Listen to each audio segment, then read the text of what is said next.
part of the federal budget no matter what. Grandpa is not going to get cut off. But who will get cut off as the discretionary spending part of the federal budget continues to get smaller and smaller? In 2015, it was about 18% of the budget. And the rest, well, the rest is called non-discretionary. In other words, we have to do it. We can't change these numbers. We're going to have to spend this much more this year. In 2015, it was 16%, and it's probably around 14% today. What happens when it comes down to 12% and 8%? What happens now when the federal budget, the budget serving the Yankee government in Washington, is down to 2% discretionary spending? Well, what happens is that all politics, all that we hear from Senator Corker, Senator Alexander, Chuck Fleischman, Scott Desjardins, and all the other people in Washington, all the hoopla, all the noise, the pontifications, the press releases, the home district visits, they're all about 2% of the budget, because the rest is out of their reach. The rest is non-discretionary spending, defense spending, health care, and other mandatory net interest, probably about 6 or 7% of the budget. And so you have a smaller and smaller bit of the pie because of the way things are built now and the way that they are going, that at some point there will be 1% discretionary spending in the federal budget. Well, there's the crisis. When it's down to that level, the crisis will already have begun. The internal self-cannibalization of the federal machine will have already begun. And what will be ahead are budget cuts. Where will the budget cuts come? And who will be damaged the last? Well, the last to be damaged is grandma and grandpa in the next 20 years. They will be the ones who come out on top. And the parties that will lose are A, the pentagram, and B, the administrative state. These are the two parts of the machine which have had phenomenal growth since the time of Lincoln, and which were warned against by the anti-federalists, Patrick Henry. Among them, the winners in the argument back at the time of the founding was that of James Madison, and who was wary, and Alexander Hamilton, after whom our county is named.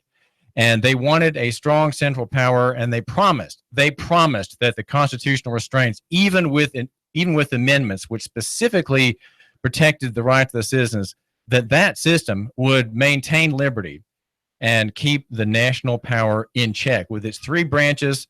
That is to say, its judicial, its executive, and its legislative branches, each jealously guarding its turf, and thereby limiting the government and making sure that the damage it inevitably would make against the people was minimal. But of course, we know that the dream of a federal republic has vanished. It vanished long ago, and if there was any doubt about its having disappeared, World War II probably could fairly be described as the death knell.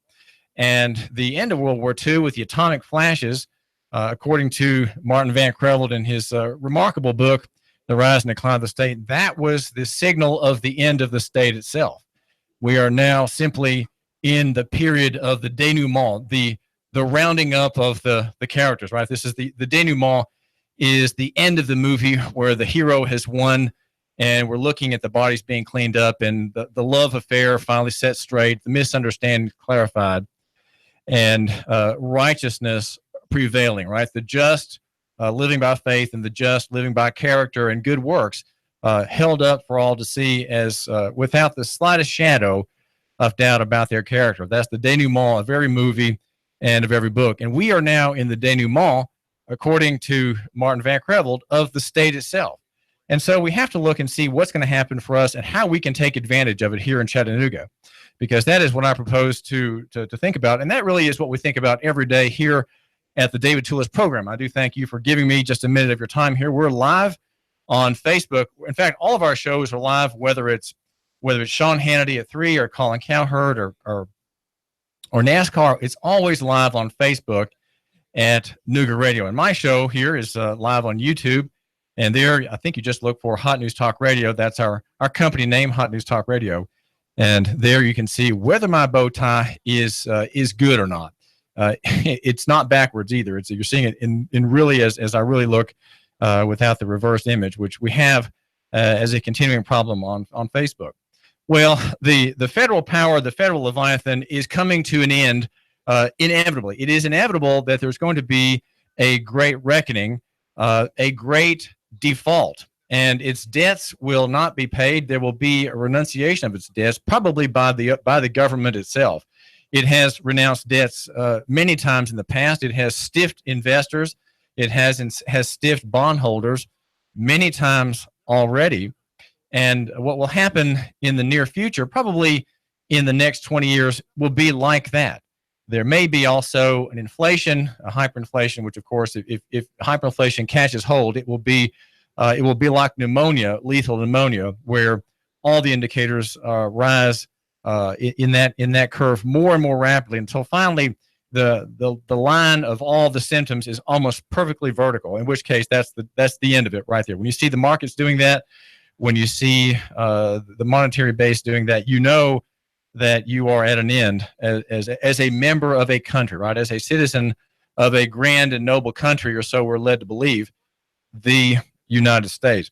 Well, what are we going to do when the budget has 0% discretionary funding for anything other than senior citizens? Well, senior citizens are not discretionary funding. And Gary North proposes in GaryNorth.com a very fine piece of writing, Guns or Granny, the Looming Political Battle of the West.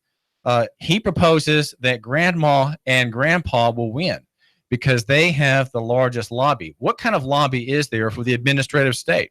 Well, there really isn't one. What kind of lobby is there for the pentagram and the thousands of companies that make their livings sending to the Washington government armored cars and rifles and guidance systems and surveillance systems and satellite systems and Jeeps and tires and seat cushions for command cars and the like? Well, there's not really that much constituency for that. The elderly are organized better than anybody. And believe me, the pentagram, I'm mispronouncing it, the Pentagon and the administrative state will be getting the short end of it progressively. And that is what is ahead when there is no room anymore. North has pointed out that the federal take on the economy cannot get beyond 20%. Even in a war economy during World War II, it could not get past 20% consumption of the economy. In other words, the government could not consume more of the gross domestic product than 20, even though at that time the national government was almost total. In fact, some taxpayers in that era had to pay 110, 120% of their income in taxes, and they had to pay in out years the debts they incurred as taxpayers during the war. But in the midterm, in terms of liberty, North suggests we have not an enemy in the welfare state, but a friend. North says, and I think he makes a very convincing argument, that in the midterm, the welfare state is the friend of liberty because it will exhaust the police state, the administrative side, and the military side. A lot of sacred cows are going to get slaughtered before 2030, and by 2040, he proposes that the whole thing will be over, and that the welfare warfare state that we have grown to love here in Hamilton County and Chattanooga will be completely disregarded. It will be viewed as a non-entity. It will have no power. Right now, it maintains a lot of power by threat and coercion. Why do people voluntarily file tax returns? Well, they do it because they're not legally liable to, but they do it out of fear of threat. That kind of fear is power, and that kind of power comes not having to be exercised at every point, right? The power exists because people believe it, and they fear it. And they do what they don't legally have to do, but which they do out of fear of being harassed or sued or accused. And you hear advertisements all the time on radio about people, companies there to help you if you have a problem. Well, that's power. Power operates by not having to exert itself at every point of possible resistance, right? It operates by fear. And Americans have been living in fear for decades. And in the next 20 years, perhaps the next 30 years, that fear will diminish. For 40 years, I have argued that Nor says that there will be a political clash between the generations, retirees versus workers. That day will come, but before it does, there will be a grand political alliance. Working age adults who don't want their parents to move in, plus retirees who don't want to move in. This will be an unstoppable alliance. And guess where the cuts will come? The voters are going to be willing to cut back the money that goes to the American empire by the way of the Pentagon, if that is what it takes to keep the money flowing to their parents, right? Their ancient aunts and uncles. There will be a political agreement among the generations on this issue.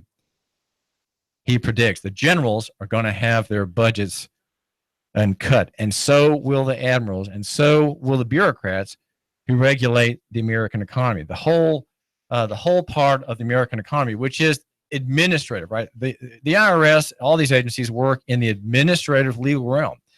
And if you think about it, no constitutional right ever gives way or can ever give way legally before a claim from an administrative realm. So if you understand constitutional government, you can stand confidently that your rights to stand protected by the Constitution can keep you from an administrative venue. He says the expansion of the federal welfare state offers the greatest midterm hope for American liberty today.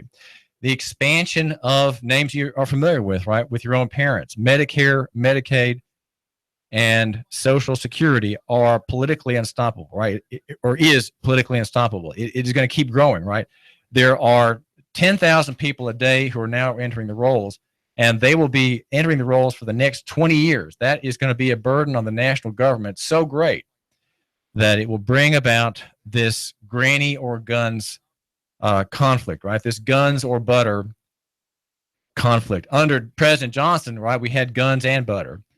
And in the future, with zero discretionary spending as part of the budget and 10,000 people entering a day, he proposes the welfare state, the soft welfare state, right? The part that is serving old people, that is the part that's going to continue growing and consume in growing guerrilla war and government, consume more and more of the budget. So politics in the out years will simply be over 1 or 2% of the budget, and the system will be consuming itself, right? It will be self-consuming.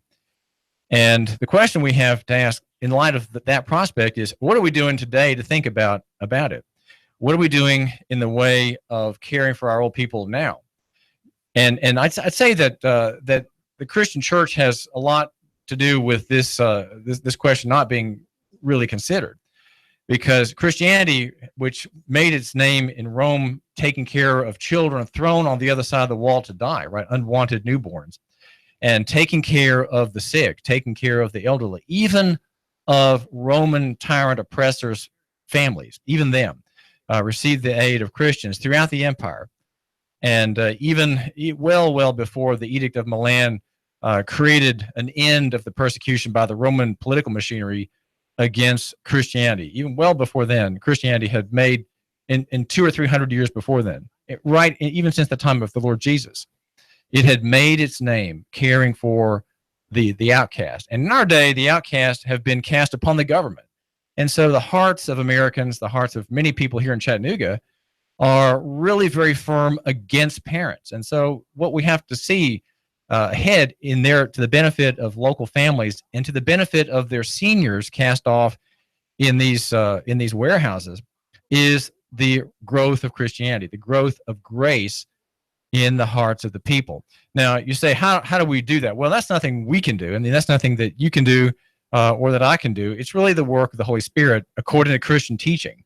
The Holy Spirit working upon the church and the people in the church and growing, you might say, the kingdom of God, man by man, woman by woman, child by child, one person at a time. It does grow individually.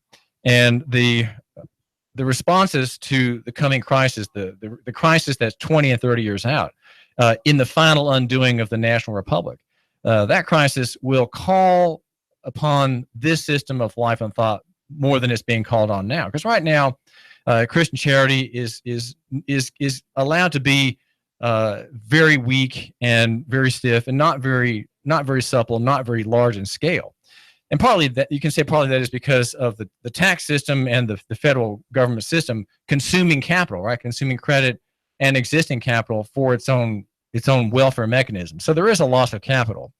But nonetheless, even though there's a loss of capital in the larger world, Christendom has an internal capital, and it would say that that's the power of the Holy Spirit, and it would say that it's the work of the Lord Jesus for his enemies, right? Christ dying for his enemies and caring for them, saving sinners. That's the whole gospel message. And that is an unstoppable system, and it sure beats the Muslim system of compulsion, coercion, and death. It certainly beats that. It's all about grace. And whereas in Mohammedanism, you are saved by your works, in Christianity, you're saved by nothing but grace, right? You are saved by sovereign grace, according to basic biblical teaching. God chooses whom he will, as he chose the Israelites, a single group of people from all of mankind back in the old covenant days, and cared only about them, right? Not caring at all, as it were, of any other people except that one line of descendants from Abraham, or Abram at the time, in the Chaldees, who made that unexpected trip south and ended up in what became Israel, and so that whole system is all about grace, and that system is the one upon which the nation will lean more and more as its central repository of power. The national government, with its false grace, right? It's compulsory grace. It's in dehumanized and inhuman system of welfare, where people get welfare by right and not by character, right? There are no deserving poor today. Every poor person is deserving. There's no character.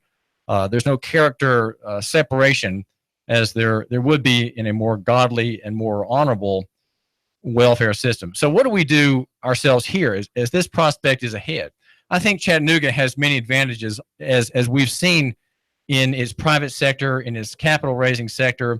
There are many wealthy people here who have some interest in Christianity, or some even a lot, and they are very charitable in what they do.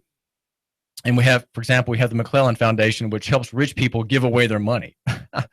And we have Christendom bringing an end to the open killing of children defended by the police department. That whole disaster has been gone for 20 years. And so if there's not open killing of children in Chattanooga, that is a sign of grace. I say a sign of the release of judgment against the city. And there are many other things that are I would say signs in that direction, right? They have a spiritual and theological analysis that suggests an easing of the anger, God's anger against this city, right? The people in this location on the map, right? That's what I'm saying. And that is because it's been a long work.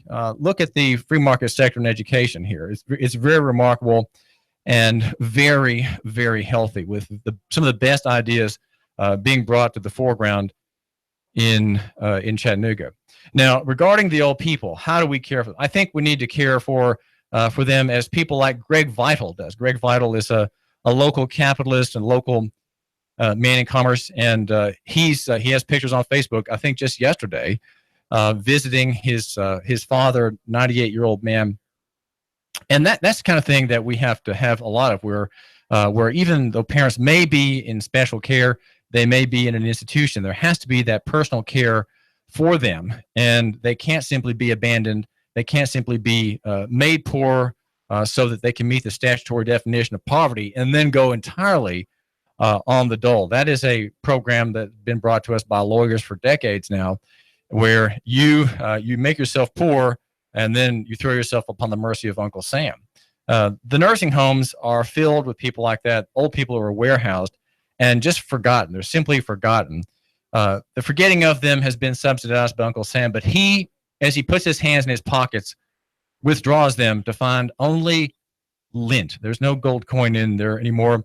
Not even a bit of currency in the pockets anymore of Uncle Sam. 10,000 a day are entering the dole for retirement, and that system will consume the military state. It will consume the administrative state. Our great enemy, I argue, is the administrative state. That is something that is an argument that I've long made. David Tulis here. We cover these topics on Nooganomics.com, the website for the man who matters here in Chattanooga, and we have a couple reports out this morning about a hearing this afternoon with Basil Marceaux. He wants 4 hours of time in Judge Neil Thomas's circuit court, and is not likely to get it. He's fighting Saudi Daisy, and there's a larger question at issue here. The whole thing may get thrown out on what could be called technical grounds, but he's making a case that the 2 high court decisions involving Chattanooga limit city government to fines only, and that city governments lack any sort of punitive powers, which means that they can't enforce statutes, which means that police departments can't enforce statutes either. This is a remarkable question and a remarkable assertion that has come to my attention, and we will hear more about that in just a minute. This is David Tulis, Nooga Radio. The Tennessee Valley's news, talk, and sports leader. Nooga Radio, AM 1240 and 92.7 FM. 3, 2, 1. Chattanooga Radio, AM 1240 and 92.7 FM's news now. A body was found in a parking lot at the Big Lots in Fort Oglethorpe, just off of Cloud Springs Road. The GBI has been called in to discover who the body belonged to. A man was stabbed on East 48th Street in what the police are calling a domestic dispute. The man was taken to the hospital, and a woman was arrested. Federal Judge Travis McDonough sentenced a Chattanooga man to 80 months in federal prison for selling crack cocaine and marijuana. Kevin Nash sentenced. A motorcyclist was killed in a wreck on Bonnie Oaks Drive. The police say that the motorcyclist smashed in the rear of a Nissan Frontier. The driver of the Frontier was uninjured, but the driver of the motorcycle was taken to the hospital and reported dead. 18-year-old Kiana Jones was caught in the crossfire with 2 vehicles sped by with the drivers firing at each other. She was hit with non-life-threatening injuries and taken to the hospital. The 2 drivers have not yet been found. Russell Stroud, Nooga Radio News, now. In-depth traffic, news, and information. Mornings on Nooga Radio, AM 1240 and 92.7 FM. Expect some clouds to start out your Monday, but drier weather as we head through your afternoon. Pleasant highs 78 to 80 tonight through Tuesday. A few passing showers may move back in from the south. Lows near 60. Highs Tuesday into the upper 70s with showers and thunderstorms likely Wednesday. Get ready for Riverbend, June 9th through the 17th, featuring discounted admission now at area Circle K locations with big savings on tokens at your local Food City grocery stores. And I'm Swarsheen 12 Chief Meteorologist Patrick Hoare on Nooga Radio, AM 1240 and 92.7 FM.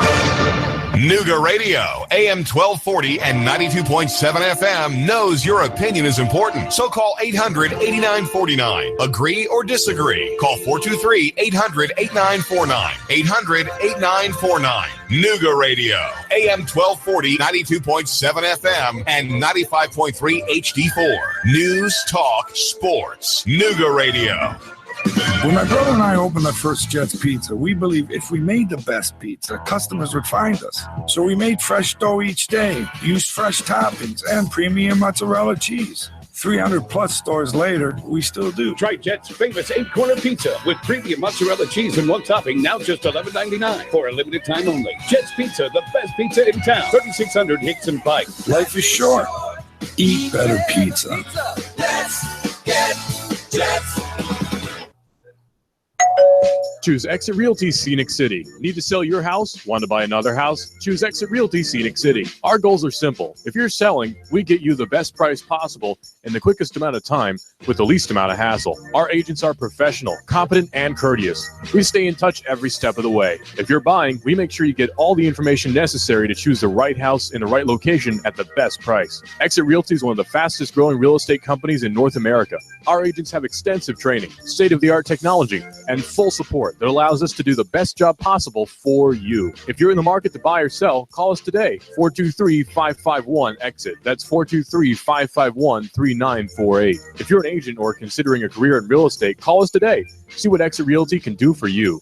No desk fees, residual income, technology to the max, and people first. Call us today, 551-EXIT. That's 551-3948. We're located at 7610 Hamilton Park Drive, just off the Bonnie Oaks exit. Need a tiller to get things going for the spring? Spiff up your porch, maybe your deck? Come on by and get a pressure washer at Action Rental. Family in town, need some tables and chairs for an event? Come on by and see us. Action Rental. This is Dan at Action Rental on Lee Highway. Come by and see me. Action Rentals. Final expenses, funeral cost, cemetery lots, unpaid medical bills, probate cost, debts. Debts are due and payable upon death of debtor. Will these costs produce a burden and hardship on your loved ones? Who will be responsible? How will they handle them? These costs can total many thousands of dollars, only compounded greater with the grief of losing a family member.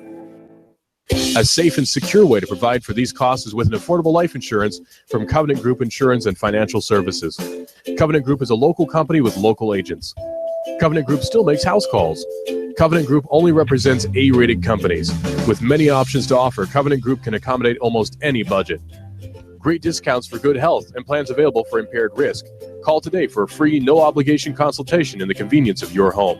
Call Steve or Jada at 423-855-8484. Call today, 423-855-8484. I've got a $10 bill for you at the best paint store in Chattanooga. David here. Hi. Big savings right now on paint and stains. Chattanooga Paint and Decorating. More than a paint store. Ring up a can and keep that $10 bill. Save on select paints and stains at Chattanooga Paint and Decorating. More than a paint store. Pittsburgh, Porter, Glidden, Prolux, Olympic, Flood. $10 a can. Savings this week. Jim and his team are here to help and advise and to help you hold on to your money. 5529 Hickson Pike. Chattanooga Paint and Decorating. ChattanoogaPaint.com.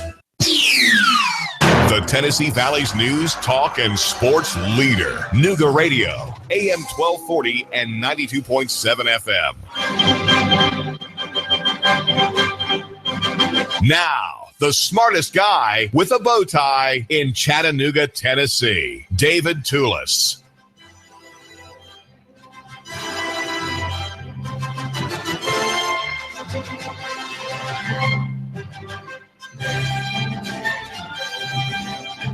I'm holding in my formerly ink-stained hands, newsprint ink-stained hands, a brief by a Saudi Daisy man, Basil Marceaux. It goes on for pages and pages and pages, and his work is by Judge Greenholt's suggestion inartful. That is the word used in a ruling by Judge Greenholtz in criminal court here in Chattanooga.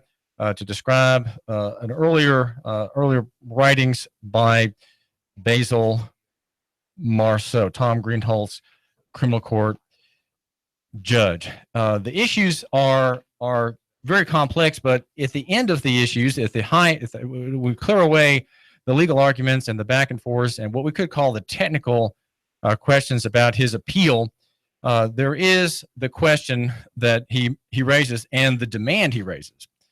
And that is the limits on the power of municipal corporations. I know that sounds boring too. Well, let me put it this way. The limits on the power of cities to enforce the law. May cities enforce statute such as crimes that are enumerated in the Tennessee Code annotated, or do they not have that authority?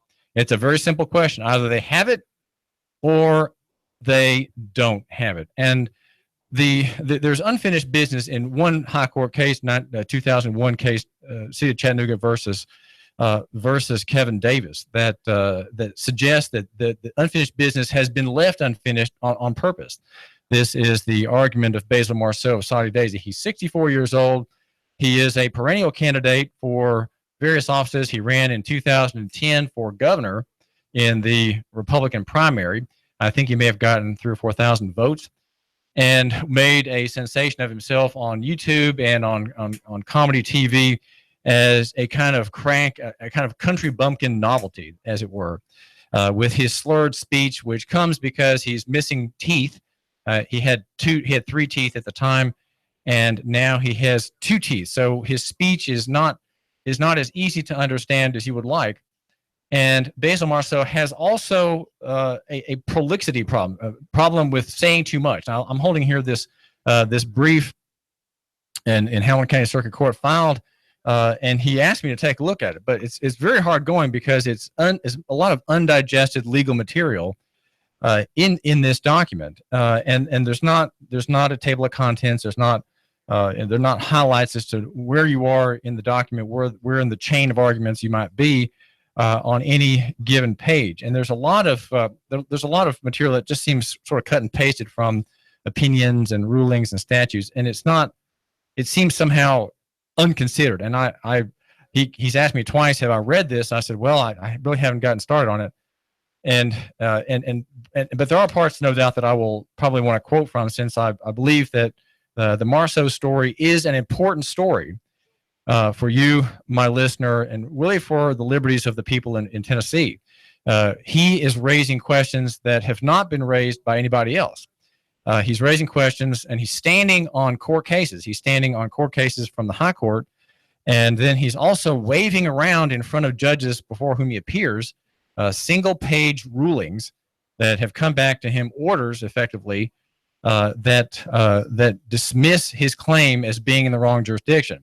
So here's the problem. You have a case and you appeal it to the Court of Criminal Appeals, and it says, I'm sorry, we don't have jurisdiction. And you take the same case and appeal it to the Civil Court of Appeals, and it says, we don't have jurisdiction. So what is it? That's not possible that you can't appeal a case, right? You've got to have the room for appeal. And Marceaux says he's being denied the constitutional right of appeal. It's a procedural right. And so there's something not right. And it's as if you have a fault line between two tectonic plates in the legal system, right? The tectonic plates are there. They move very slightly. And there is a jagged meeting point between two plates. And you can't really tell where the line is. It would be a fissure or a crevice or a gully that would open up if there was any major movement, or if water could somehow get in that crack and run downhill and expose it. But there has been farmland hoed and mowed and harvested over this crack. There are towns built on this crack. There are subdivisions on this crack as well. Children play in the swimming pools sitting right on top of this crack. Moms mow the yard of a Friday afternoon, back and forth, crossing over the crack every time they pass the bird bath in their yards. Well, that's because the system has grown up around this crack, oblivious to its being there. And as it were, in the mines beneath the surface, where we have this bucolic scenery and cities rising on the horizon, we have Basil Marceaux chipping away. He says the fight has been going on for 16 years, and then he tells me that it's actually about 6 or 7 years that he's been refining the argument, and his blows, I would suggest, maybe getting a little stronger. This is David Tulis, and I'm the writer and editor of Nooganomics.com, and I will be posting a couple stories this morning. I've posted one already at Nooganomics.com about the Marceaux case. And it is, it looks at the question, you might think it's awfully complicated, and in a way it really is. But what I'm suggesting is that there are momentous prospects in the arguments that he makes based on these two Supreme Court cases. The most recent one written by a local retired Supreme Court judge, Mickey Barker living on, I think, a Lookout Mountain in retirement. And the question is the nature of power exercised by a city, by a municipal government. And these questions are really remarkable.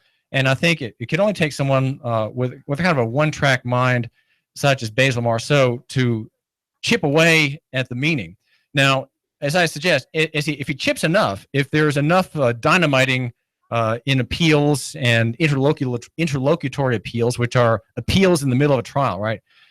If you have an appeal in the middle of a proceeding, and you say, "I'm sorry, we got to stop this event because I'm appealing this issue right now," and you make a motion to file your appeal, and then you stop all the proceedings as this question goes up, right? It goes up, and that's the kind of appeal that he has made repeatedly, and he has at least a dozen of these contradictory rulings out of the courts of appeal. There's a signal in my mind, though I don't think I understand everything that's happened in this conflict. There's something amiss. There's something not right, and it's going to take more reading and probably some more legal work on the part of this perennial candidate, this sort of anti-state, anti-war, free market oriented candidate who mumbles a great deal, and whose filings are, as Judge Greenholz says, inartful and even possibly misguided. That is what Judge Greenholz says, and he in one of his reports, Judge Greenholz, this is all being brought to my attention by Sam Elliott, the city attorney for Saudi Daisy. There is a bit of discussion by Judge Greenholz in an order denying motion to transfer in a case that styles State of Tennessee plaintiff versus Basil Marceaux defendant, and that and it raises some of the question. And I'm not sure whether to read this. I don't think it's really good radio to read anything, but Judge Greenholz, I think, is very polite. He's very respectful. He often uses the word respectfully. He respectfully refuses, Basil Marceaux's motion. Right, that's how he'll do it. He'll say he'll speak as one gentleman to another, and that I'd say is good credit to Tom Greenholz, the judge. There's one order given July of last year. He says that in his most recent pleadings, Marceaux asserts that pursuant to the decisions of City of Chattanooga versus Davis and City versus Myers, the cases in this court were civil in nature. See, that's his argument, that if cities have civil authority only, how can they prosecute anybody, whether it's for a traffic offense or a public disorder, which was the charge filed against Marceaux. He maintains this argument by asserting that because his charges first proceeded in the Saudi Daisy City Court, they amounted to violations of a city ordinance, and as such, could only be considered civil in nature. So you see what Marceaux is saying? He's saying if a city makes a charge, it can't be criminal. It has to be civil, based on Davis and Myers. Okay, got that?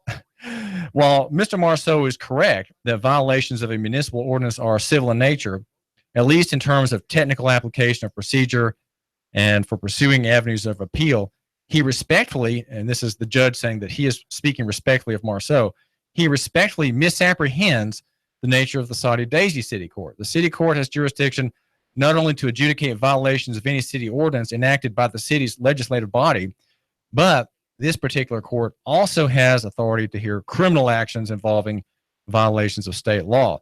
So essentially, Greenholz is saying that no, Marceaux, your arguments about the two cases, Davis and Myers, are wrong, that your argument about what they mean is incorrect, thereby essentially exercising jurisdiction as a court of general sessions.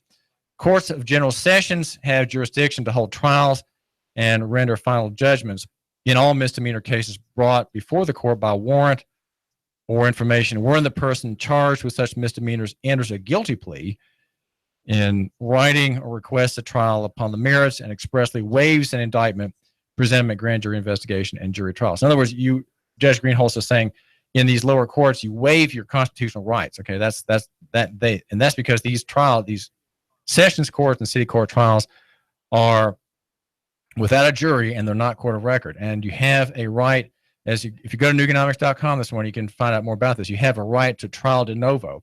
And the right to a trial de novo is the thing that Marceaux is arguing for. He's saying that if he's going to exercise that right, it can't be in any court that exists now. And here I think he's wrong. But anyway, he says that there is no venue to hear his case that arises from a city court or a sessions court. It has to be by a court that operates in a dual jurisdiction. That's what Marceaux is saying. I know it's complicated. I know it sounds complicated, but look, just keep thinking back to the main question: is do cities have enforcement authority? And Marceaux is saying that they don't. Basil Marceaux, who was 64 years old, longtime defendant, longtime reform activist in Chattanooga in Hamilton County, says that cities don't have that power. If he's right, there cannot be policing as we know it now anywhere in Tennessee. That's what's at stake. He is saying that there cannot be policing. That's right. Basil Marceaux is saying that policing cannot be done in a city limit. That's his argument. Now, you might say Basil Marceau is a crank. You might say Basil Marceaux is laughable. You might say that Basil Marceaux as candidate is simply a kind of buffoon, right? He's simply someone you can laugh at. And you saw him on the videos back in 2010 in the Republican primary. But the argument he's making has potentially devastating consequences for the state. The current operation of the state that we have come to know and to love. That is to say, law enforcement and courts that enforce a mass of people, a herd of people, thousands and thousands and thousands of defendants all across Tennessee who are dragged into these courts, many of them poor and ignorant, right? The poorest people get caught in this trap, and the ignorant. These are the people who are most made vulnerable and who can least afford to have any interaction at all with the state. They are the ones most vulnerable. The poor, the ignorant, the orphaned, the widowed, the divorced, and the weak. These are the ones courts handle. Look at the arrest report at Chattanooga.com. Just look there, or at the Right to Know part of the Times Free Press website and see who's been arrested. These are the commonest people. And many of the charges are simple paper crimes. They're not actual crimes, okay? These are the people that Basil Marceaux says he represents. He says he represents these common people. You know, that's a legal argument. It's not really a legal argument because he's not filing class action. But in a way, it's a political argument, and who knows where it will take him. I don't know where it can take him, but it's possible that it would be something that a good Democrat would want to take advantage of. Though I think he's an independent politically. He's neither Republican or Democrat. Judge Greenholz says, consequently, upon a warrant being presented alleging that Mr. Marceaux had violated state law, the Soddy-Daisy City Court properly exercised original jurisdiction of criminal offenses, and it was not proceeding to resolve a civil matter. So Greenholz says that City Court in Soddy-Daisy can operate criminal jurisdiction. Okay, that is rebutted by Marceaux. Marceaux says that it's not, and Marceaux stands on two cases that say city authority is civil only. Indeed, Greenholz goes on to say the original warrant does not charge a violation of city ordinance, but instead charges a violation of state law. Again, because it's a violation of state law, Marceaux says it can't be heard in city, and the city has no authority to enforce it. That is his argument. It is an argument that is extraordinary, and the reason this case isn't going away and that Marceau is not going away is that he has support. He has support for this argument in the high court itself, and he says that the legal system is a gaslighting operation, and you know what a gaslighting operation is, right? That is to say, it flicks the light. And that is a movie that I think from the 50s or 60s. Well, you know what gaslighting is, right? I'll just pass on from that.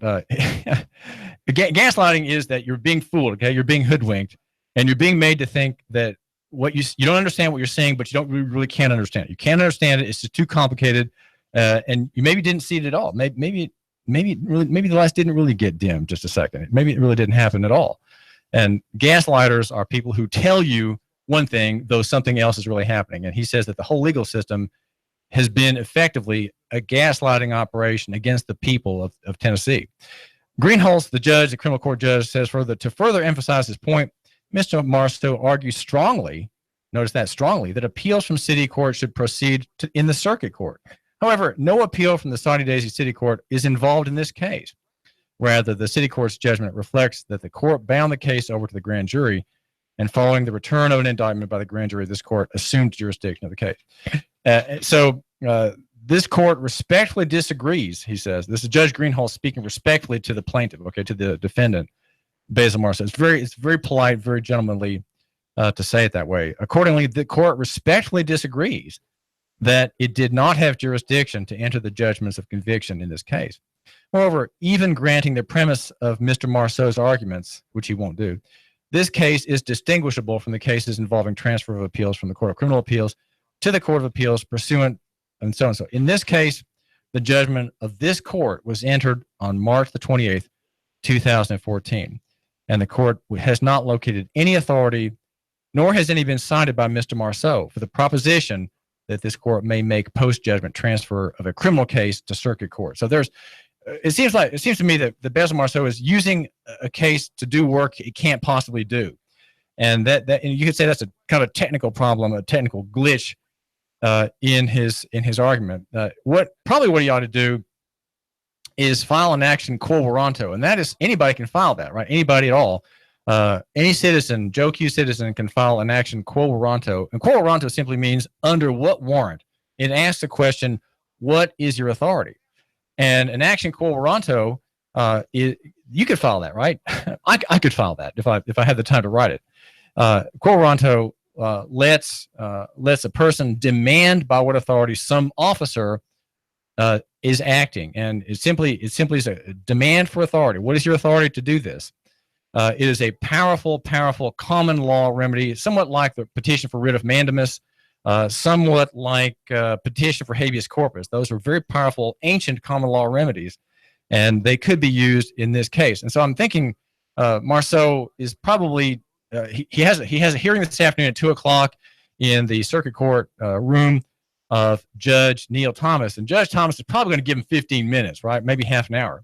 Marceaux says that it's a 151-year-old mistake, and that it needs more time than that. And I don't know how that could possibly happen, especially since it seems to me that the case can easily be disposed as Saudi Daisy City Attorney Sam Elliott proposes. Just dismiss the whole thing. But Marceaux is not going to go away. He's been making this argument for some time. And if you want to find out more about it, go to Nooganomics.com. Nooganomics.com is the website for the Man Who Matters. It looks into these complicated issues and tries to explain them in a way that lets you see why they're important. Okay, that's what I do as the editor, and that's what I do here at Nooga Radio, 1240 AM and 92.7 FM Nooga Radio. David Tulis here. You know what I do? I cover local economy and the free markets, and I suggest that you love your neighbor and buy local. In the coming meltdown in Washington, where the part of the discretionary budget is 15-16%, is going to go down to 1% and then down to 0. There is a self-cannibalizing process that's going to happen probably at the very latest 2050. That's 30 years out. And the signs are all over that it has to happen. There's not going to be a general devolution of the national power until that happens. It will be a great default. Well, this is David Tulis. We look at these ideas and many of the things that are of benefit to you, my listener, here at Nooga Radio. Near is better than far. Small is better than big. Simple than complex. So down in the footnotes, you got it. Personal better than corporate, and physical than abstract. The Tennessee Valley's news, talk, and sports leader. Nooga Radio, AM 1240 and 92.7 FM. IBuyChattanoogaHouses.com, Chattanooga's premier house buyer. Do you have a house you need to sell fast? We are buying. Call us today. We are local folks. We will buy your house as is, no repairs needed. We will give you a cash offer and close on the day of your choice. Call us right now, 423-834-7321. Need to sell a house fast? We are buying. Are you experiencing one of these situations? Inherited a house you have no need for? Behind on your property taxes? Nightmare tenants making your life miserable? Too many repairs needed and don't have a desire to fix? Behind on payments and facing foreclosure? Recently divorced and need a way out of the house? Never really wanted to be a landlord and just want to cash out? Trying to relocate and need to sell your house? Do you need to sell a house fast? We are buying. No fees, no hassles, no repair cost. Close on the day of your choice. Our process is simple. Call us today. We inspect your property right away. We make you a fair cash offer. We close on the day of your choice. Call us today, 423-834-7321. Visit our website, IBuyChattanoogaHouses.com. Call us today, 423-834-7321. IBuyChattanoogaHouses.com. Need windows? Hey folks, do you need new windows? Good news. Window Depot of Chattanooga has a great special going on right now. 10 high-quality, energy-efficient double-hung vinyl windows installed for only $29.90. That's right, 10 double-hung vinyl windows, only $2,990. And yes, they qualify for the TVA rebates. Call 894-0011. Window Depot of Chattanooga today, located at 5950 Shalford Road. Call 894-0011 today. He stole out so much cash, such a huge mountain of cash, that he's become a national star. Rick Davis. You know the story. Cash, cash, cash, and more cash. People can't believe it. They want to see it. And now Rick Davis has a new TV show. National TV, USA and Canada. He's got the gold and silver, diamonds and rings. You get dizzy just thinking about it. Rick's selling. Rick's buying. Cash, cash, cash, and more cash. And now a mountain of cash catching the Hollywood spotlight. You know where it is. Brainerd Road. Rick Davis, Gold and Diamonds. Cash, cash, cash, and national TV cash. That's really big. Everyone wants to see it. Money flying out the door. Rick Davis is America's jeweler. It's better than Hollywood. It's right here. Cash, cash, cash, and more cash. Rick Davis, Gold and Diamonds. Brainerd Road. You love me. You really love me. Are you shovel ready to build a house, but you're not a builder? Are you shovel ready? Michael's Homes is ready to bulldoze its way to a solution for you. You have ideas on what you want in a house, but you're looking for someone to bring your ideas into a plan and turn your plan into a house. Michael's Homes, custom builder. Michael's Homes has lots available at a new subdivision, River Bay Estates, that's Harrison. Maybe River Watch in Saudi Daisy. Choices galore, lots, houses, beautiful homes all over Chattanooga. The Canyons, Hickson, Crystal Brook, Appleton. Drive in, take a look, consult with us. We build on your lot or ours. Homes-Chattanooga.com. Call 423-413-9929. It is Eric Jones hard into the outside wall, and they are still 3 and 4 wide. It looks like we're racing at Talladega. Caution flag is out. It looked like Denny Hamlin was trying to get by Ricky Stenhouse. Got into the back of Ricky at the line. Man, that's a close one. Matt Kenseth wins stage 1. Green checkered flag is out, and Brad Keselowski has won stage 2. Dale Earnhardt Jr. WBLZ HD4 Ooltewah. W224AZ Chattanooga. WSDT Saudi Daisy Chattanooga. CBS News, I'm Frank Sedapani. President Trump made history in Jerusalem a short time ago, stopping at the Western Wall as cameras recorded the moment for posterity.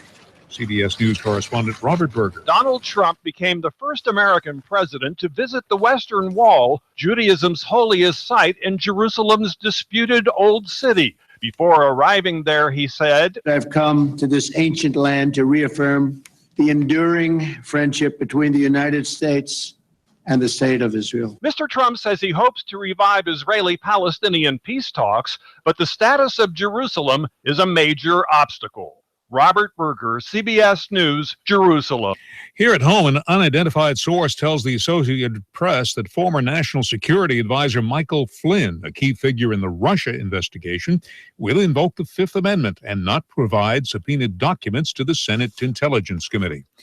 In Pittsburgh, reporter Jim Melwer tells us Bill Cosby was an early arrival for jury selection at his sexual assault trial. Bill Cosby arrived here at the Allegheny County Courthouse at about 7:30, jostled a bit by reporters as he made his way through this courtyard. The 79-year-old wearing a tan suit and sunglasses, carrying his cane. Cosby didn't say a word, but defense lawyer Brian McGonigal did speak. He's holding up fine. He's looking forward to it. He appreciates all that has been done by the people of Pittsburgh and Allegheny County to make this happen. And we're looking forward to getting a trial. The jury is being picked in Pittsburgh because of extensive pretrial publicity in the Philadelphia area where the trial will be held, and the jury will be sequestered.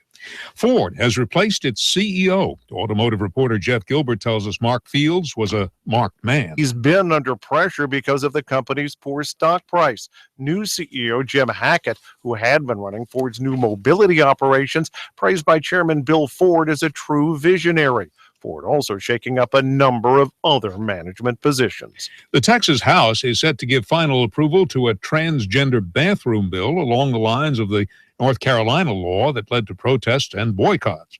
While backers insist there is no intent to discriminate, House Democrat Joe Moody believes that is what will happen. The bathroom bill is an attack on transgender people. Some people don't want to admit that. Maybe that's because they're ashamed, and make no mistake about it, this is shameful. Once it passes the House, the bill would go to the state Senate for final approval.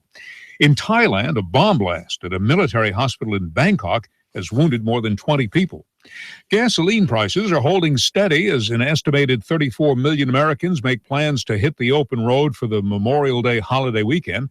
The nationwide average for a gallon of regular fell a half cent in the past 2 weeks to $2.40 in the latest Lundberg survey. In early trading on Wall Street, the Dow Industrial Average is up 94 points. This is CBS News. Goldman Sachs calls it the new gasoline. MIT and Forbes call it a holy grail. Locals call it oro blanco, which translated means white gold. What does this OBL superfuel mean to investors? It means the time is now to find out how you can capitalize on this new discovery. This year it was announced OBL will become the fuel of the International Space Station, and it won't need a refill until at least 2024. OBL is also in the early stages of being integrated into the U.S. electrical grid. The average automobile will be able to drive coast to coast 7 times with one fueling. This is not a joke. This is absolutely real, and this superfuel could also make the United States dream of complete energy independence a reality. Find out how you can capitalize on this new energy revolution when you visit oblsuperfuel.com or call 800-642-9454 to get a free pass to a webinar on how to invest in OBL. Visit oblsuperfuel.com or call 800-642-9454 and leave an email address to get a free pass to this investment webinar. oblsuperfuel.com. Brought to you by Money Map Press. A published report has shed light on how Facebook decides what's fit to see and what's out of bounds. CBS News correspondent Vicki Barker. Leaked manuals for Facebook moderators show the social media giant uses software to ensure some graphic content never makes it onto the site, and it investigates 6.5 million reports of suspected fake accounts each week. But how do you police 2 billion users with vastly different social norms? Results, says Britain's Guardian, Facebook is refusing to delete videos and images of violent death, abortion, and self-harm because it's reluctant to censor what could be seen as free expression. Vicki Barker, CBS News. Since the state of California legalized recreational marijuana, at least 2,500 people have asked to have a felony drug conviction reduced to misdemeanors or wiped off the books. A felony conviction can make it hard to get a job or a loan and could put an immigrant at risk for deportation. Frank Sedapani, CBS News. Attention all authors. Expect some clouds to start out your Monday, but drier weather as we head through your afternoon. Pleasant highs 78 to 80 tonight through Tuesday. A few passing showers may move back in from the south. Lows near 60. Highs Tuesday into the upper 70s with showers and thunderstorms likely Wednesday. Get ready for Riverbend, June 9th through the 17th, featuring discounted admission now at area Circle K locations with big savings on tokens at your local Food City grocery stores. And I'm Swarsheen 12 Chief Meteorologist Patrick Ward. On Nooga Radio AM 1240 and 92.7 FM. The Tennessee Valley's news, talk, and sports leader. Nooga Radio, AM 1240 and 92.7 FM. 3, 2, 1. Chattanooga Radio, AM 1240 and 92.7 FM's news now. A body was found in a parking lot at the Big Lots in Fort Oglethorpe, just off of Cloud Springs Road. The GBI has been called in to discover who the body belonged to. A man was stabbed on East 48th Street in what the police are calling a domestic dispute. The man was taken to the hospital and a woman was arrested. Federal Judge Travis McDonough sentenced a Chattanooga man to 80 months in federal prison for selling crack cocaine and marijuana. Kevin Nash sentenced. A motorcyclist was killed in a wreck on Bonnie Oaks Drive. The police say that the motorcyclist smashed in the rear of a Nissan Frontier.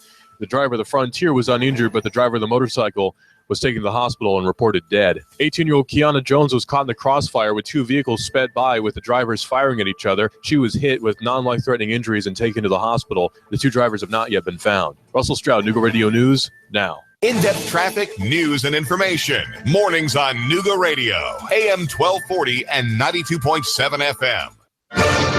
Nooga Radio, AM 1240 and 92.7 FM knows your opinion is important. So call 800-8949. Agree or disagree. Call 423-800-8949. 800-8949. Nooga Radio, AM 1240, 92.7 FM, and 95.3 HD4. News, talk, sports. Nooga Radio. Now, the smartest guy with a bow tie in Chattanooga, Tennessee, David Tulis.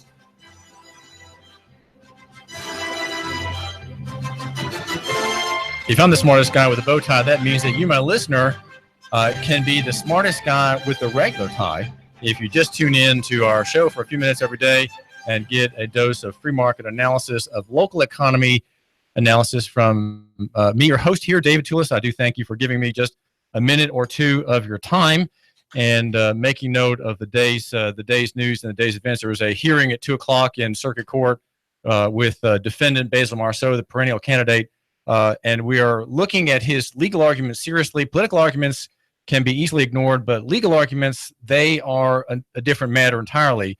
And read at Nooganomics.com my coverage advancing the story today. The hearing has been delayed a couple times, and so I've done some advanced work on his cases and the disputes, if you will, between Saudi Daisy and Basil Marceaux.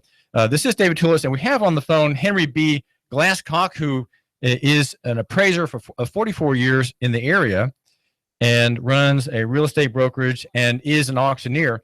And the question we have for Henry Glasscock is the state of the real estate market in the Chattanooga area. We have questions about that. We're told that prices are rising. Henry, what's the story in Hamilton County about the housing prices? David, Chattanooga residential markets have been throughout the Southeast softer than most other markets. We get a great bargain on real estate in Chattanooga just because our economy is not a boom or bust type economy. And so you get the price per square foot is considerably lower than you would find nationwide, certainly. Right now, the residential economy is facing somewhat of a shortage of homes. That has meant that the sales volume has decreased a little bit, but it's a pretty bright picture for the Chattanooga area as far as residential offerings and residential sales go. Prices are going to continue to stay up, and interest rates are amazingly at historic lows. So that kind of combines to fuel the market. Well, in what way do amazingly low interest rates that have gone on now for a decade, what do they do to perhaps we could say mislead the market or distort demand or create demand that ends up being malinvestment? Artificially low interest rates are potentially very damaging to the economy. What do you make of these rates, and how should my listener weigh them in his calculation about buying or selling a house? Residential rates are typically 15 to 30 years in duration, so it's considered a long-term rate. And if you can lock in those rates, whether they're artificially low or otherwise, you can at least have some predictability about what your payments are going to be on into the future, and you can capitalize on a low rate market. If in 2 or 3 years the rates could double, I don't know. It's impossible to predict. But as a buyer, and from a buyer's perspective, don't look a gift horse in the mouth. The rates are low. Take advantage of them. Interest rates are still tax deductible. So you've got a lot going for you with a very favorable interest rate environment. Well, if interest rates are low, the problem, though, economists say, Henry Glasscock, is that it makes demand that otherwise wouldn't be there. If loans weren't so cheap, people would not be demanding the product. They wouldn't be buying houses or buying real estate. They would be renting or having other arrangements. That's the danger. Well, that's true. But if you're an old dog like myself, I remember when interest rates were for a long time well over 8%. Back in the late 70s, they hit 15, 16%. And certainly those rates had an effect on the market, but people have been buying houses all along for years and years, at much higher rates. So I don't know that you can say that these interest rates are fueling something that's a bubble's going to pop, especially in the Chattanooga market. We don't have overbuilding in this market. And if the bubble pops because of low interest rates and then rates get higher, I still think the inventory in Chattanooga is on pretty firm ground. and we don't have, Atlanta went through a horrible time where you couldn't give real estate away, and then 2 years later, it's the hottest market in the Southeast. So it's real difficult to predict with any kind of accuracy what the markets are going to do 1 or 2 years down the road, and what component of the market, and in this case we're discussing interest rates, how that really affects future prices and future values. Okay. So, I wouldn't look a gift horse in the mouth. If you're in the market to buy real estate, residential real estate, Chattanooga's got, relatively low prices. National interest rates are at historic lows. What are you waiting on? It's you could lock in a rate now, and if things got in trouble and people had to start renting, you can amortize a $200,000 loan for an amount that would be less than you could rent the house for. So you do have some backup options. What is the quality, Henry Glasscock, of the houses that are on the market now? You're an appraiser, and you make part of your living doing that, evaluating houses based on their sales prices. And of course, that's what Marty Haynes does as the Hamilton County tax assessor. There's a reappraisal process, a 4-year reappraisal process going on now. What about the quality of houses in the Chattanooga market, Henry Glasscock?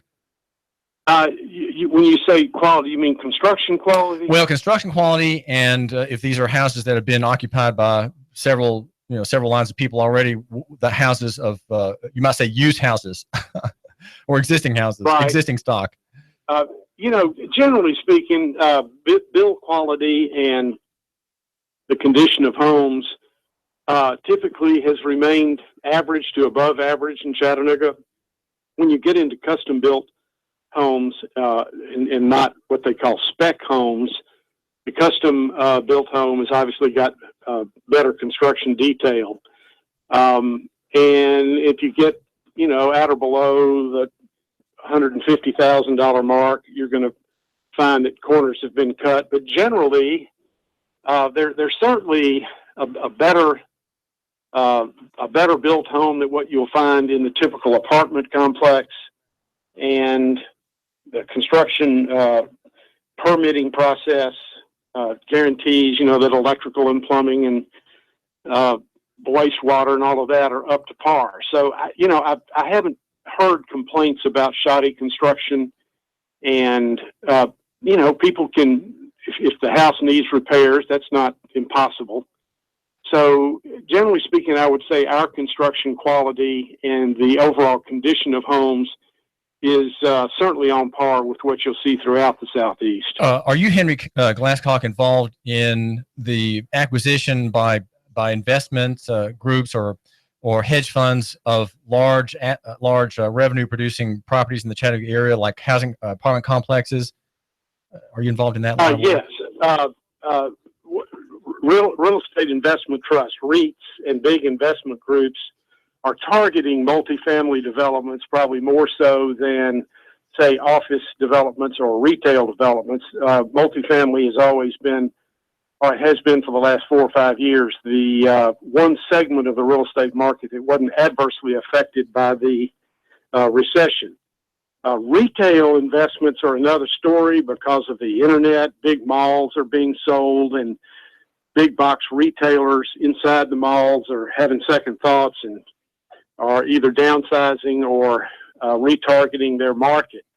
The office market in Chattanooga is a little bit soft. You can buy a nice office building that would be grade A or B plus classification, and you can buy those at or below $125 a square foot, which is a cheap price when you consider the reconstruction cost to be well above that. So office market's a little soft. Retail is softer. Multifamily is still running pretty strong. Now, the smaller commercial properties like little strip shopping centers or strip office buildings, if they're well located and have good tenant mix, they're usually selling for a decent return, much more so than the big box offerings. What is the vacancy rate for offices in Chattanooga? You say that's soft. What's the vacancy? Or occupancy, that's a good question. The vacancy rate for a Class A office space, which is the very best in the market. It has adequate parking, great architecture, good interior trim. That vacancy rate is probably going to be 20% or less. Well-located properties could have a vacancy rate of 10 to 15%. But when you get into B and C class office buildings, you can have a C grade office building that's 50% vacant. And that's tough. And especially if you want to go downtown, parking is a big problem. And so we've seen a lot of office tenants move to the periphery of town where parking is abundant and cheap, and they're able to fill up these buildings and leave a lot of the B-grade, C-grade office buildings downtown looking for tenants. So it's a mixed bag. It really depends on the classification of the office and the location of the office to generalize on vacancy rates. This is David Tulis. Thanks for joining us here at AM 1240 and FM 92.7. Nooga Radio. We're talking with Henry Glasscock, who is an appraiser. He's been 44 years in the appraisal business here in town, real estate, retail and commercial. And he's also a real estate broker and auctioneer. So you're getting back to the overall market. Is there overbuilding in Hamilton County? Are we being overbuilt on account of the cheap credit from the Fed, Henry? Cheap credit will lead to overbuilding, but you have so many other checks and balances before you have overbuilding. The financing is just one part of it. We are nowhere near where we were back in 07 and 08, where individual home buyers could qualify for a loan just because they had a heartbeat. There are a lot more checks and balances now. People have to have real down payments. There is this kind of aura of cheap money or the Fed, priming the pump, but I don't see any danger signs like we had back in 06 and 07. We're in a much better economy. The unemployment rate is, 4%, which is full employment. Gas prices are under $2 a gallon. There are a lot of things that are supporting our local economy that seem to guarantee somewhat of a secure future.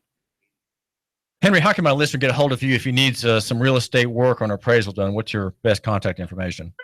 Best contact is my phone number at 991-7221. All right, and also Glasscock, GlasscockAuction.com is another way to get a hold of us. GlasscockAuction.com and Henry We've got some pretty exciting auctions coming up, so GlasscockAuction.com can fill you in on those. What do you want? Just let me ask you, by the way, what are you auctioning? What's up for auction? We have real interesting 5 houses on Signal Mountain. They're going to be auctioned absolute, which means there's no minimum or no reserve. An elderly landlord is got health problems and just said, sell them all and do it in the next 2 weeks. So that's a terrific opportunity when you don't have a minimum price.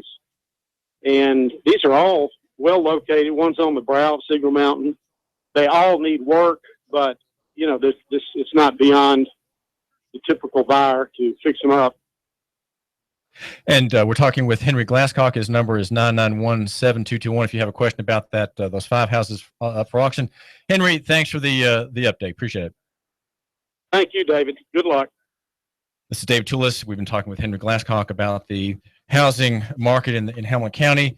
And he says that there are many more checks and balances in the regulatory side that are he's confident will prevent the bubble economy, that will prevent malinvestment and overbuilding that characterized the boom prior to the meltdown in 2007 and 2008. This is David Tulis.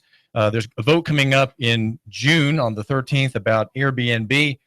We have articulated the free market analysis there, and pressed Chip Henderson, the city council member, about the whole idea of there being wrongs he's trying to prevent, to have a map. And our argument is that we are lococentric and sort of physically oriented media platform.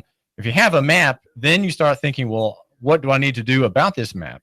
And the city council is looking at a map and is trying to carve out districts in which people who live in the district haphazardly on one side of the line as opposed to the other can rent out their properties to Airbnb in the network, right? People who are members of that private network, letting their houses out temporarily on short-term vacation rentals to strangers.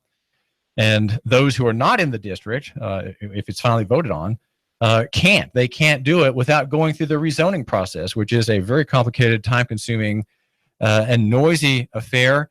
Again, it's all unconstitutional, but people put up with it as if this is the way we do things, right? It is an illegal and illicit imposition upon the rights of private property holders, but we just accept it as part of the culture, right? As part of our economy, and so we just let it go, and we enter the process to appeal on our zoning.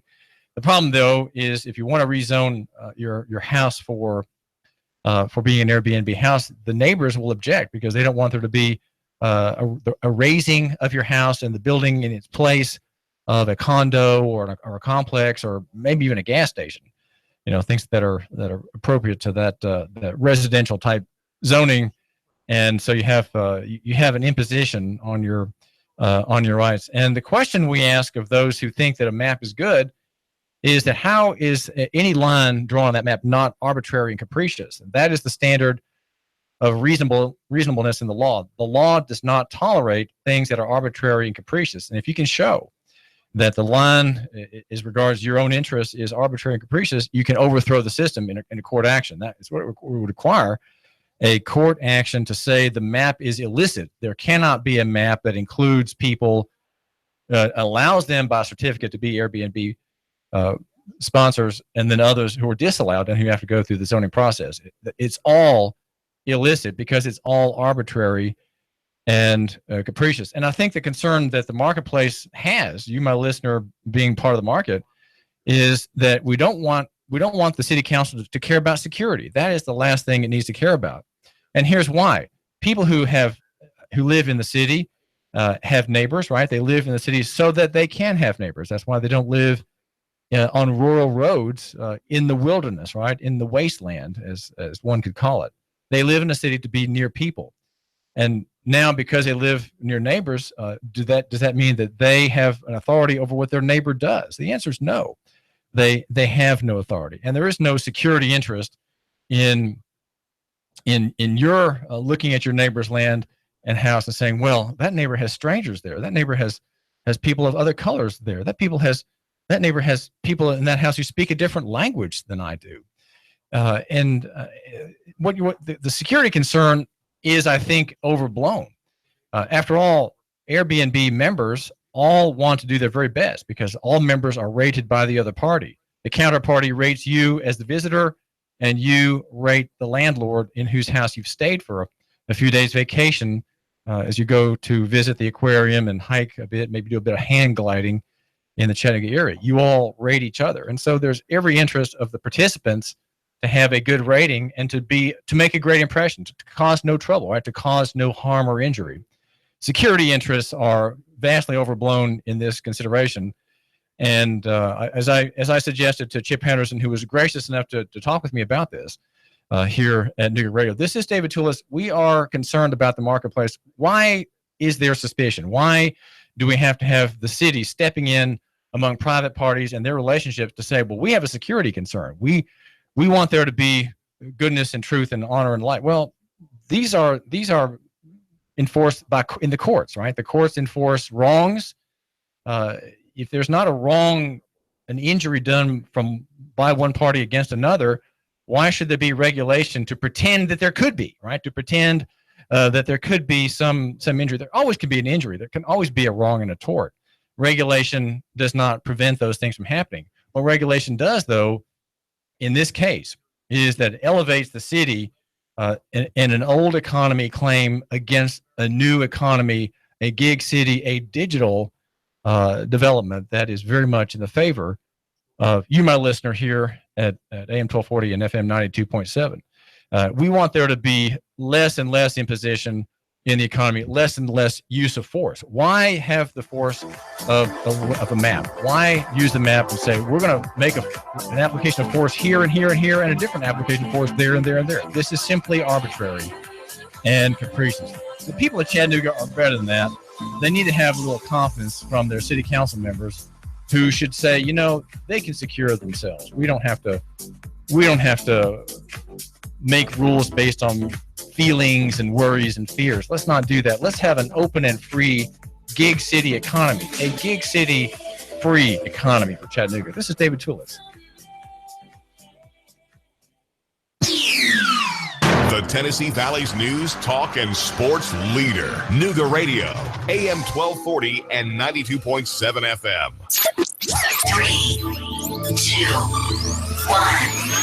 Chattanooga Radio, AM 1240 and 92.7 FM's news now. A body was found in a parking lot at the Big Lots in Fort Oglethorpe, just off of Cloud Springs Road. The GBI has been called in to discover who the body belonged to. A man was stabbed on East 48th Street in what the police are calling a domestic dispute. The man was taken to the hospital and a woman was arrested. Federal Judge Travis McDonough sentenced a Chattanooga man to 80 months in federal prison for selling crack cocaine and marijuana. Kevin Nash sentenced. A motorcyclist was killed in a wreck on Bonnie Oaks Drive. The police say that the motorcycle was smashed in the rear of a Nissan Frontier.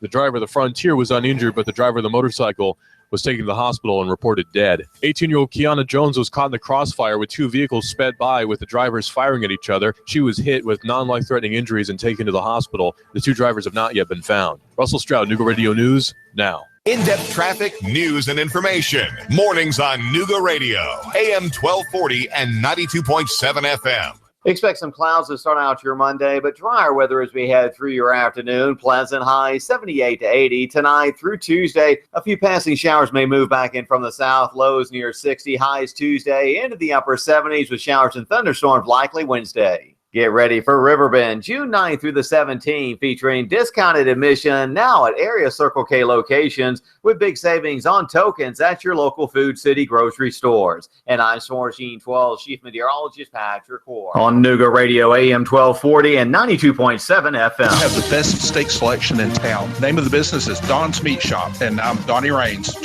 I make over 20 different types of sausages. Most of them are great for grilling. We have the best selection, best quality. We have the hard-to-find items. Don's Meat Shop. Window Depot of Chattanooga. They're locally owned and operated and been around since 2008. Installing top-quality vinyl replacement windows. You'll get the best price and service in the area. Top-quality double pane, energy-efficient windows. They look great and save you money. Oh, I love to save money. You'll also save money on your heating and cooling costs. Call 894-0011. 894-0011. WindowDepotChattanooga.com. WindowDepotChattanooga.com. Sales and installation professionals. You'll get a fantastic job while helping to enhance the value, appearance, comfort, and efficiency of your most valuable asset, your home. Other window providers? No way. Window Depot Chattanooga's windows qualify for the TVA rebate. Sliding doors, gutters, soffits, fascia, garage doors, and other home improvements. If you want to save a ton, call 894-0011. WindowDepotChattanooga.com. WindowDepotChattanooga.com. Window Depot of Chattanooga. Sales and installation professionals.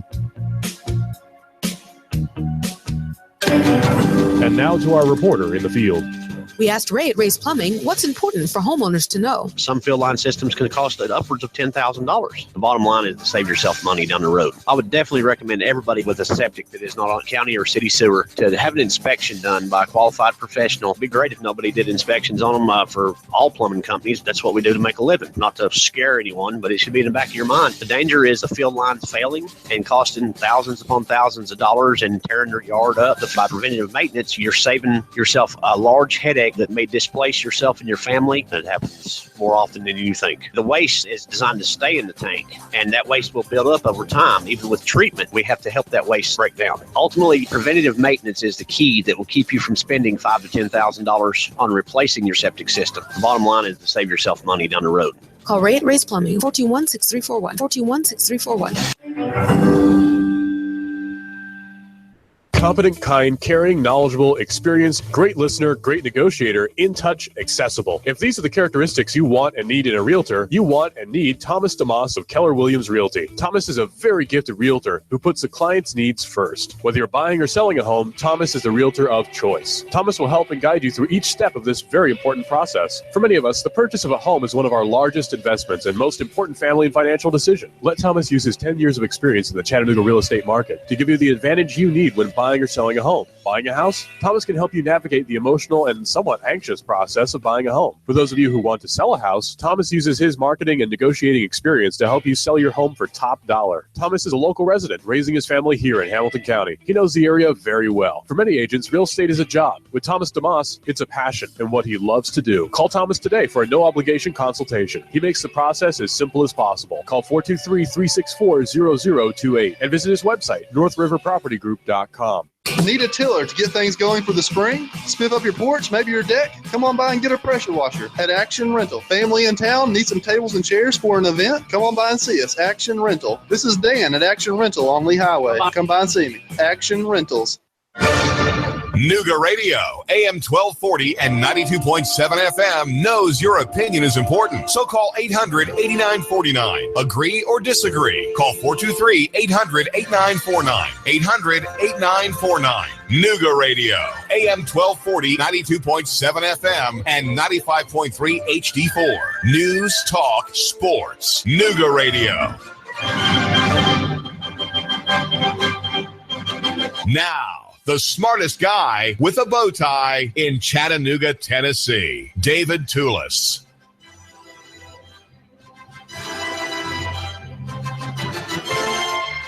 Henry Glasscock, the appraiser and real estate broker and auctioneer, says that we're not in a bubble and in real estate, and that there are many mechanisms that prevent a repeat of what happened in the national economy back in 2007 and 2008, of which there were many signs of something unreal and unreasonable. The buying and selling of houses is something that is looked at very carefully by people such as Marty Haynes. He is a Hamilton County property assessor all across the state. Assessors look at the marketplace in houses and commercial properties to determine how the tax base should be allocated. And Marty Haynes is under a strict rule.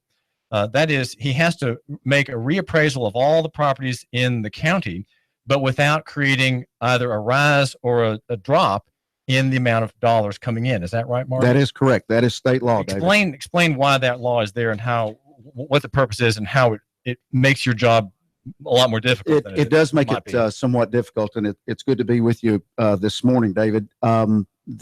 We value property. We place a value on property. Your legislative body, whether it's the county commission or the city council or your town council, if you live in Signal Mountain or Collegedale or wherever, they are responsible for the tax rate. We are only responsible for the value that is placed on your property.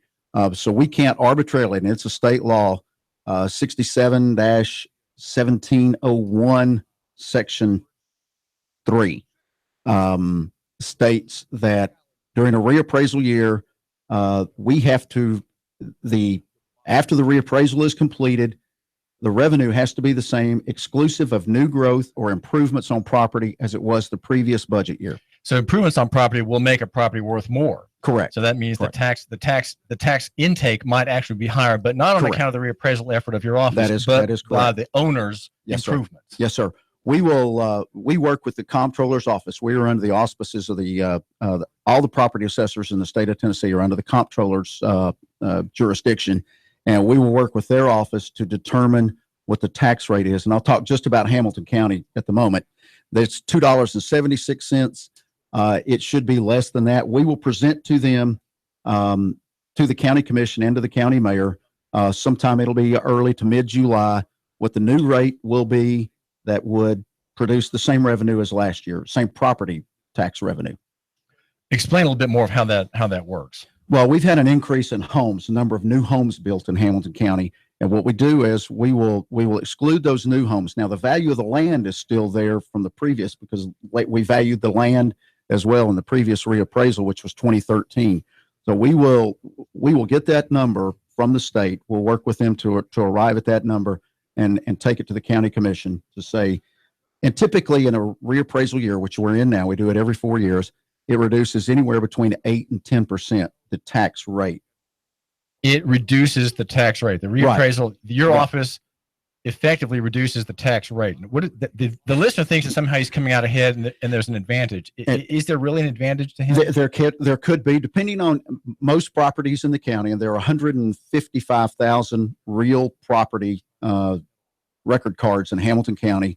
If your increase was 10% or less, you're going to pay about the same, maybe a little less, maybe slightly less. If it's 10 to 15%, that is provided when we take the certified tax rate to the county commission, and let's say it drops by 10% from 276 to, we'll say, roughly 250, just taking round numbers. They don't have to accept that rate. That we have to present it to them, but if they choose not to accept that rate, they have to hold public meetings and say, we're going to leave it at X. Well, explains what is that? So what? Now what? I'm not catching the gist of where you're going. Go on. And that meant we present it to them. This is what the certified tax rate would be to produce the same revenue as last year. The county, as we've all read in the paper recently, getting a lot of requests from the sheriff was down recently to talk to them, and we know about it. A jail has been discussed recently. The school system is asking for X number of dollars. You tell me how many. I don't know what the final number was, the request from the school board. I believe it was 24 million, somewhere in that neighborhood. So there are new requests. I mean, budget increases. I think the county or the school board did present a balanced budget with additional request of 24 million. I think so. The county raises the rate to increase its revenues. Correct, and that's really apart from your work. That is correct. Right? You are absolutely right. But they need your work. Why? They need the work for tax purposes. They need to know what the value of properties are in Hamilton County. That's what we provide to them. This is what the value of property is in 2017 as opposed to. Well, it seems like a very difficult job, Marty Haynes. It seems like you're holding aloft 50, 100, 10,000 balls, and they all have to be caught kind of at the same time so that you don't end up raising or lowering the final take, absent these improvements. Right. You're talking about. And some land does not decrease in value. The structure on the property may decrease in value, and we've seen some of that in some areas of the county. We've also seen increases, as you might expect. North Chattanooga is the hottest real estate residential area in the county. We've seen increases there. North Chattanooga, be more specific. North Chattanooga, north of the river? Just across the river. Okay. Yeah. Riverview, what used to be called Hill City, the North Chattanooga, anything north of Fraser Avenue, even bleeding over onto the Cherokee Boulevard side, North Market Street, between Hickson Pike and North Market Street, Dallas Road, though that's the hot residential. What's happening to housing prices there, Marty Haynes? Housing prices are not as much the increase as it is the land values. I've talked to a number of folks where roughly, I'm going from memory from a couple of folks that I talked to. For the listener that's listening to us now, the value of the property may have gone up $180,000. I remember one in particular. $140,000 of that increase was in the land. The land maybe went from $160,000 for the lot that they're on to $300,000. Well, how does an assessor separate the land from the house? How can that be done? Well, you have raw with land, any reasonableness. Well, you have raw land sales. In most areas of the county, we still have undeveloped land, and we have lots that are sold, particularly in a subdivision. For the listener that lives in a subdivision, those lots are sold at $20,000, $40,000, $50,000 per lot. What we're running into in North Chattanooga is folks are buying an existing piece of property, land and home, and tearing down the structure that's on the property. So we know that they bought that piece of property just for the land. They didn't care what the home was worth. They bought it just for the land. And so we know that land values have risen regardless of what the structure was worth. And did you give a percentage of what that increase is? I didn't. Well, we do. And North Chattanooga has gone anywhere from 20% to 60% to 100%, depending on whether you're near the river, near the golf course, the Chattanooga Golf and Country Club. If you're in or out of the normal park school zone, that has some bearing on it. Not the school zone itself, but just that folks want to be in there, so it makes the property increase in value at a faster rate. This is David Tulis. Thanks for joining us. We're talking with Marty Haynes, the Hamilton County Property Assessor. And the next question in the same direction, Marty, is what is the second hottest area based on your assessor's work evaluating land and buildings in the county? Well, the commercial, the hottest commercial district is downtown Chattanooga. Residential growth, you can reference a number of articles from the Times Free Press. The East Brainerd, Collegedale, Appleton, Ooltewah area, those are fast growing areas. There are a lot of new homes being built out there every day. And we track building permits when contractors file a building permit, whether it's with the city or the county or whichever local government. So we get those reports to track those new home Can sales. you give my, I'm a real simple journalist. I don't do math. I'm one of those. Can you give my listener who shares my weakness a percentage figure indicating the growth of value in Hamilton County apart from inflation?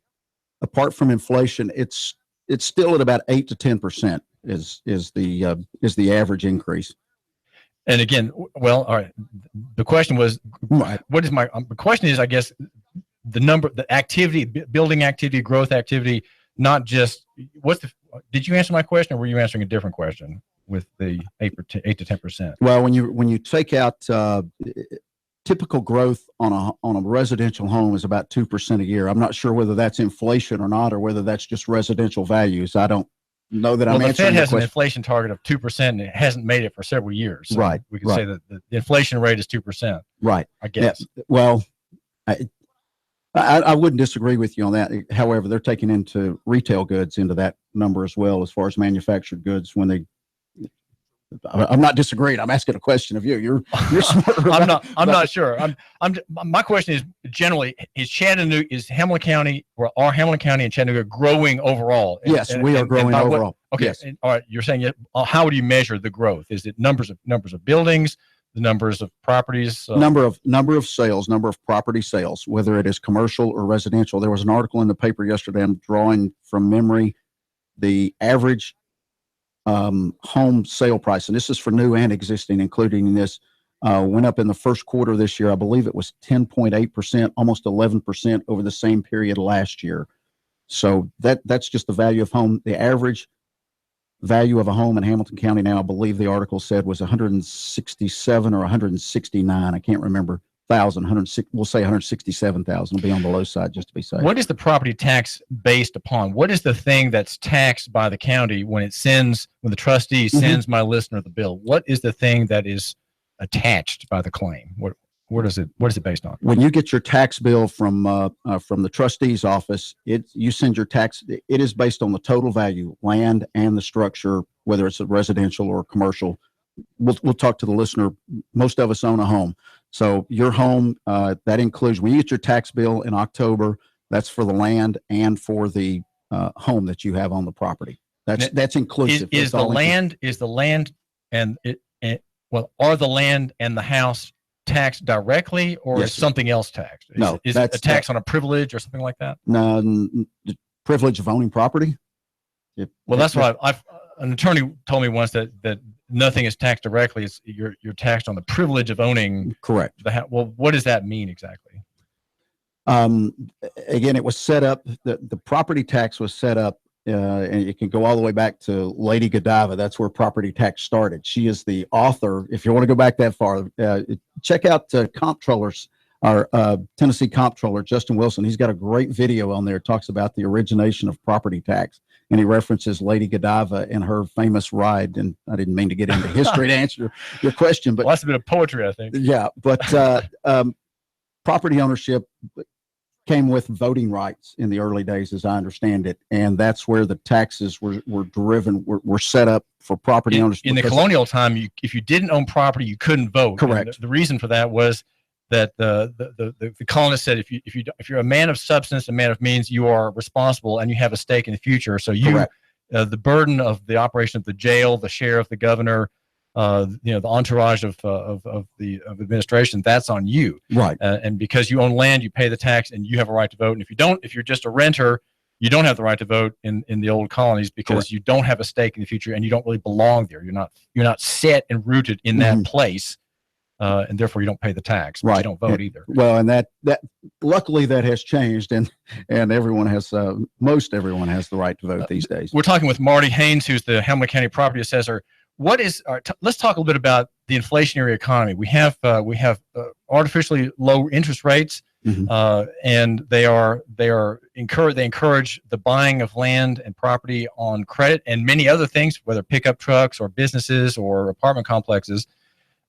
What is the role of inflation in the valuation of property in the county, Marty Haynes? How do you rate that phenomenon? We don't necessarily track inflation. I mean, we simply track property sales of property, and if that has an inflation percentage that's factored into that, we don't factor in or factor out inflation. We look particularly for residential, for the listener that owns their home. We strictly are looking at sales in and around your home, and when we place a value on your home, we're looking for homes that are close to you in age, size, and description. That's what we're trying to and we hope to find 5 sales close to your home. Sometimes we don't. Sometimes we only find 3, but we are definitely looking for sales in and around your home. Now, someone who's gotten an assessment happens to been paying attention to details and knows about that case, that there's no 5 homes near him. In fact, they're just 2. Right. And he knows a little bit about that marketplace, and so he's entering a protest on the valuation. Yes, sir. How does he do that? What's happening on that side of your business? We sent out service. We started in February, and this will be a little bit protracted answer. We started in mid-February sending out notices to all 155,000 property owners. We got all those out basically by about March 20th. So most folks have had roughly 60 days because the deadline was Saturday, May 20th. And we, at that point, in those 60 days between March or when the notices are sent and May 20th, we can talk to you. And if we have a value on your property of 150,000, you say it's 100,000, we can have informal review and that's set up by state and guided by state law, that we have that period to talk for, have an informal review. If we can't agree that, okay, there's somewhere in the middle between the 2 values that the property owner or the listener has that they feel their property is worth and what we have listed or reported, then you have the right. It is governed by state law. You have the right to go to the County Board of Equalization, and they convene June 1st and will meet and run through until they hear all the cases. How many petitions for informal review have you had, Marty Haynes? Less than 3% out of 155,000. I had the number just the other day, but to this point, and we've been able to. Most folks are reasonable, and it's a joy to talk to 99.9% of the folks. They just want to understand how we arrived at the value. And what they're not coming at you belligerently with an argument. They're just asking questions. Most of the time, they got a notice from an office that they rarely hear from in county government. We will finish our work and then we'll go away for 3.5 years. Nobody will hear from the property assessor, and they'll get another notice from us in 2021. So in a lot of cases, they just want information. It's not confrontational at all. We've had a lot of pleasant experiences. We have some that will go to the county board, and not all those are confrontational. At the close of business on Friday, we had 81 residential properties out of 146,000 residential properties. We only had 81 going to the board. So we had, we feel very good about it. And what are the, just briefly, Marty, what are the kind of arguments, or maybe give an example to my listener of a kind of argument, or maybe a typical argument made by a business owner or a homeowner? We'll start with a homeowner because that's where that's the largest percentage out of 155,000, 146,000 are residential. They may believe that there, as you referenced earlier, there have not been enough home sales in their neighborhood to cause an increase. And in a couple of cases, very rare, I think there are 2 out of that 81 that actually want their value to go up more than what we put on the property. And we can't do that either. We can't go arbitrarily raise value just because somebody wants their value to go up because, they're maybe going to sell the next 3 months or whatever. So we have to have some facts before we increase or decrease the value in property. And you know your home. The listener knows your home and your neighborhood better than our office does. Does the man or woman who did the appraisal take part in that informal review? Yes, sir. Yes, sir, they do. We have 10 residential appraisers. We have a land value specialist. We have a supervisor and a director in that department. So we have 13 folks in residential. We have 8 folks in the commercial appraisers. And who sits on the Board of Equalization, which is effectively the Court of Appeal? That's or actually, I guess that's the first court. That's not really an appeal. It's the first court where this is sort of hammered out in argumentative fashion. Right. Who's on that board? The folks that are on that board are appointed by County Mayor Coppinger and City Mayor Andy Burke. It's a 5-member board. They meet in June. It's a very low pay, $40 a day. So if you want to sign up for that extra job, David, this is your opportunity. Those folks are appointed and they're approved by the City Council or County Commission. They don't report to us. Whatever, we go in, the homeowner will present their case as to why they believe the value of their home or their property. So the homeowner is the moving party and speaks first. He has occasion to speak, present evidence, photographs.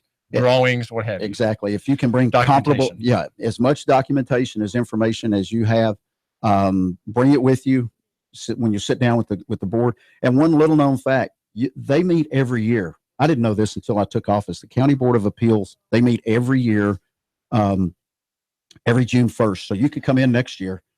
And if you could call our office anytime to have a discussion about your property. Now, this Board of Equalization, that's kind of like a trial. So then the homeowner presents an argument that the appraisal was either too low or too high. Correct. And then the county counters what? How happens that? Then our appraiser that worked that property will present the evidence, the comparable sales that we have on record. It's public record. You could track it in a number of locations as to how we arrived at the value that we placed on the property. And the county's argument is it is just a guess, but it's the fairest guess. It's reasonable. We do mass appraisal. We don't do individual appraisers like you get for a bank loan. If we did that, our budget would need to be about $60 million. Our budget is less than $4 million. And so the point there is that this is a general guess on the value of the property and not a. It's the most accurate guess. Let's at least try to get something in it. But it is an opinion of value, and it's our opinion based on the information we've gathered. Marty Haynes, thanks for joining us. Thank you, David. Thank you very much. Good to see you again. Marty Haynes is the Hamilton County Property Assessor, and he's explained the process to us, demystified the process of property reappraisals and assessment. This is David Tulis. We are AM 1240 and FM 92.7 Nooga Radio. Do join me every morning at 9 and tell a friend about my program. That'll make the two of you and another listener. Thank you. The Tennessee Valley's news, talk, and sports leader. Nooga Radio, AM 1240 and 92.7 FM. I've got a $10 bill for you at the best paint store in Chattanooga. David here. Hi. Big savings right now on paint and stains. Chattanooga Paint and Decorating. More than a paint store. Ring up a can and keep that $10 bill. Save on select paints and stains at Chattanooga Paint and Decorating. More than a paint store. Pittsburgh, Porter, Glidden, Prolux, Olympic, Flood. $10 a can. Savings this week. Jim and his team are here to help and advise. And to help you hold on to your money, 5529 Hickson Pike, Chattanooga Paint and Decorating, ChattanoogaPaint.com. When my brother and I opened the first Jets Pizza, we believed if we made the best pizza, customers would find us. So we made fresh dough each day, used fresh toppings, and premium mozzarella cheese. 300-plus stores later, we still do. Try Jet's famous 8-corner pizza with premium mozzarella cheese and one topping, now just $11.99 for a limited time only. Jet's Pizza, the best pizza in town. 3600 Hickson Pike. Life is short. Eat better pizza. Let's get Jets. He stole out so much cash, such a huge mountain of cash, that he's become a national star. Rick Davis, you know the story. Cash, cash, cash, and more cash. People can't believe it. They want to see it. And now Rick Davis has a new TV show. National TV, USA and Canada. He's got the gold and silver, diamonds and rings. You get dizzy just thinking about it. Rick's selling. Rick's buying. Cash, cash, cash, and more cash. And now a mountain of cash catching the Hollywood spotlight. You know where it is. Brainerd Road, Rick Davis, Golden Diamonds. Cash, cash, cash, and national TV cash. That's really big. Everyone wants to see it. Money flying out the door. Rick Davis is America's jeweler. It's better than Hollywood. It's right here. Cash, cash, cash, and more cash. Rick Davis, Golden Diamonds, Brainerd Road. You love me. You really love me. I've been a customer at SNS 14